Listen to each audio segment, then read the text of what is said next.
Lehetőségek vannak, csak fel kell fedezni őket. És hogyha vannak lehetőségek, akkor élni kell vele. Nekem ez a kis lehetőségem van, hogy itt kint legyek a természetben, itt ülök a fa tövébe. Kérem tisztelettel.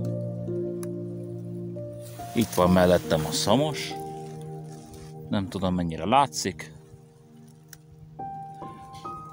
Itt vannak a fák, sárguló fák. Szatmárnémetiben a 16-os negyed végén. Kérem tisztelettel. Itt van egy kis lehetőség pihenni, relaxálni, feltöltődni, kajálni. Hoztam magammal vizet, fánkot, 3-1 kávét. Hallgattam majd az Isten tiszteletet. Mi kell még? Ennyi lehetőségem van. Élek vele. Jóisten adta, hálát adok érte. Ti is használjátok ki a lehetőséget, és legyetek áldottak.